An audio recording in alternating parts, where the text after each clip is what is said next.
नमस्कार, आदाब। आप देख रहे हैं फानूस टीवी चैनल को सब्सक्राइब करें, फॉलो करें, लाइक और शेयर करें। देखिए इस वक्त की बड़ी खबर फिर। रुड़की से बड़ी खबर सामने आ रही है, जहां शिक्षा व्यवस्था, पेपर लीक और युवाओं के भविष्य को लेकर कांग्रेस ने केंद्र सरकार के खिलाफ मोर्चा खोल दिया। रुड़की में आयोजित छात्रों की गूंज कार्यक्रम में युवा कांग्रेस के राष्ट्रीय अध्यक्ष उदय भानु ने छात्रों को संबोधित करते हुए बिगड़ती शिक्षा व्यवस्था पर सवाल उठाए और कहा कि लगातार हो रहे पेपर लीक से युवाओं का भविष्य अंधकार में धकेला जा रहा है। वहीं पूर्व प्रदेश अध्यक्ष प्रीतम सिंह ने भी भाजपा सरकार पर निशाना साधते हुए कहा कि भाजपा सरकार में छात्रों का भविष्य सुरक्षित नहीं है और युवाओं के सामने रोजगार तथा शिक्षा से जुड़ी गंभीर चुनौतियां खड़ी हैं, इसलिए 2027 चुनाव में भी युवा इसका जवाब देंगे। वहीं मंगलौर से विधायक काजी निजामुद्दीन ने कहा कि पेपर लीक होने से छात्रों का कॉन्फिडेंस कम हो रहा है, इसलिए छात्रों की गूंज कार्यक्रम के जरिए कांग्रेस ने शिक्षा, पेपर लीक और युवाओं के भविष्य जैसे मुद्दों को प्रमुखता से उठाया है। इसलिए आज आयोजित कार्यक्रम में युवाओं और छात्रों से 17 जुलाई को आयोजित राहुल गांधी के कार्यक्रम में अधिक से अधिक संख्या में पहुंचने का आह्वान किया है। नहीं, देखिए, छात्रों की गूंज के तहत आज रुड़की में इस कार्यक्रम का आयोजन किया गया है और आप सबकी जानकारी में है कि इस देश के अंदर और इस प्रदेश के अंदर जो भी परीक्षाएं हो रही हैं उनके प्रश्न पत्र लीक हो रहे हैं। प्रदेश में कांग्रेस ने सदन से लेकर सड़क तक सरकार को घेरने का काम किया और जब नीट परीक्षा का प्रश्न पत्र लीक हुआ तो हमारे राष्ट्रीय नेता राहुल गांधी जी ने छात्रों की इस लड़ाई को लड़ने का काम किया और कांग्रेस जनों का भी आह्वान किया कि कांग्रेस जन भी इस लड़ाई को लड़ने का काम करें। और राहुल जी ने कोटा के अंदर राजस्थान में और आज 17 तारीख को देहरादून के अंदर जो है छात्रों की गूंज इस कार्यक्रम के तहत सीधा संवाद छात्रों से करने का जो कार्य किया है उसके लिए हम राहुल जी का आभार व्यक्त करते हैं, धन्यवाद देते हैं। सर, इस संवाद का कितना असर पड़ेगा सर? निश्चित रूप से असर पड़ेगा।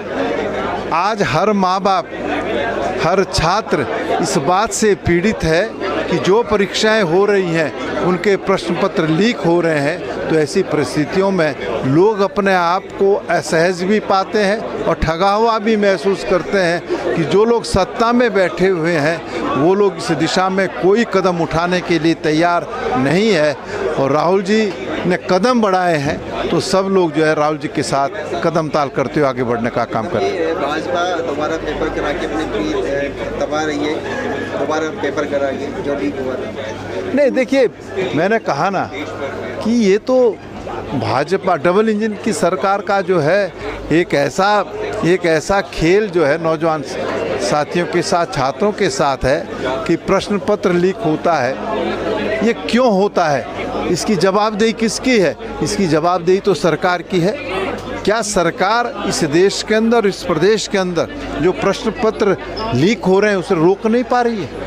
और अगर सरकार इसमें विफल है तो मैं कहता हूं कि नैतिकता के आधार पर सत्ता में बैठे हुए लोगों को सत्ता में बने रहने का कोई अधिकार नहीं। 2027 में युवा जवाब देंगे? निश्चित रूप से देंगे। युवा त्रस्त है और आज बदलाव की बयार जो है पूरे प्रदेश के अंदर बह रही है।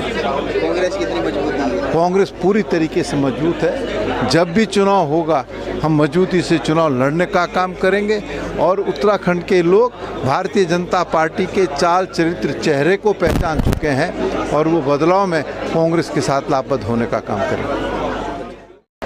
देश भर में जितने पेपर लीक हो रहे हैं और छात्रों को कॉन्फिडेंस ही नहीं है कि जो एग्ज़ाम दे रहे हैं वो एग्ज़ाम पूरा होगा नहीं होगा, अव्यवस्थित कैलेंडर है सारे कॉम्पिटिटिव एग्ज़ाम्स का। तो कांग्रेस पार्टी राहुल गांधी जी के नेतृत्व में बहुत सारी मांगे लेकर हम लोग उतरे हैं, जिसमें मुख्य मांग है कि किसी प्रकार का कोई पेपर लीक ना हो और ये एक सुदृढ़ एक व्यवस्था होनी चाहिए। पूरा कैलेंडर एक व्यवस्थित होना चाहिए।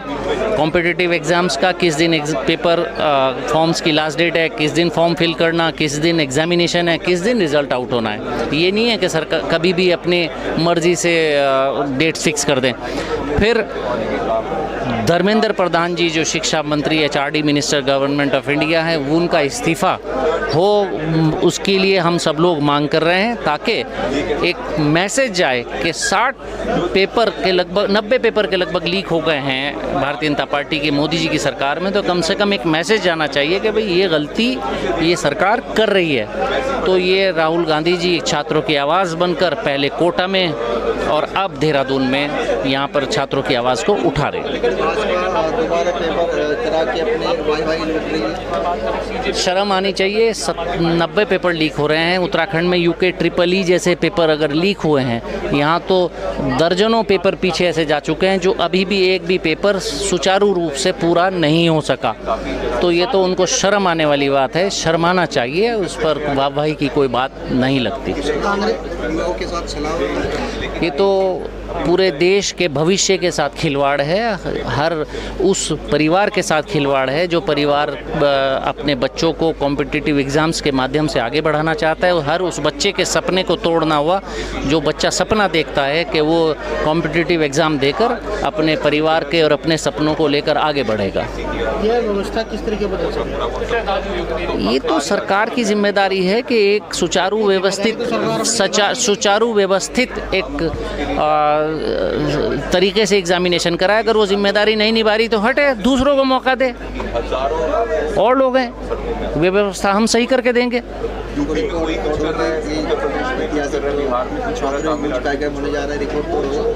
भारी तादाद में लोगों ने उसमें, बच्चों ने उसमें, स्टूडेंट्स ने खासकर उसमें अपना रजिस्ट्रेशन किया और हम उम्मीद करते हैं कि बड़ी संख्या में लोग बाग कोटा में बच्चे गए थे, यहाँ भी बड़ी संख्या में बच्चे आएंगे। की गूंज कैंपेन में हमारे यहाँ छात्रों के साथ रुड़की में इंटरेक्शन था, बहुत अच्छी बातचीत हुई और ये देखकर पता चला, इनसे इंटरेक्ट करके पता चला कि छात्रों के अंदर बहुत ज़्यादा डर भी है, सहमे हुए भी हैं कि उनको लगता है 1 साल बाद ये बच्चे जब एग्ज़ाम्स देंगे, कम्पिटिटिव एग्ज़ाम देंगे, नीट के एग्ज़ाम देंगे और बाकी कम्पिटिटिव एग्ज़ाम देंगे, वो पेपर भी कहीं लीक ना हो जाए, इसका डर है, इसका डर इनके अंदर है। तो ऑफकोर्स मैं समझता हूँ कि माता पिता भी टेंशन में होंगे कि हमारे बच्चे पढ़ाई कर रहे हैं, जब इनकी बारी आएगी एग्ज़ाम देने की वो भी पेपर लीक हो गया तो बच्चों का करियर ख़राब ना हो, बच्चे इतने मेंटल प्रेशर में ना चले जाएं, इतने दबाव में ना चले जाएं, कुछ गलत कदम उठा लें। इस चीज़ को रोकना बहुत ज़रूरी है। आज देश का युवा जो है, इस देश का जो सिस्टम है उस पर विश्वास करना बंद कर रहा है और यही कारण है कितने युवाओं ने आत्महत्या कर दी, कितने युवा मेंटल प्रेशर में है। ये विश्वास वापस जीतने की ज़रूरत है। हमारा देश जो है सबसे बड़ा युवा देश है और आज यहाँ का युवा ही अगर हमारी सरकार पे और देश पे विश्वास नहीं करेगा तो इससे दुर्भाग्यपूर्ण और कुछ हो नहीं सकता।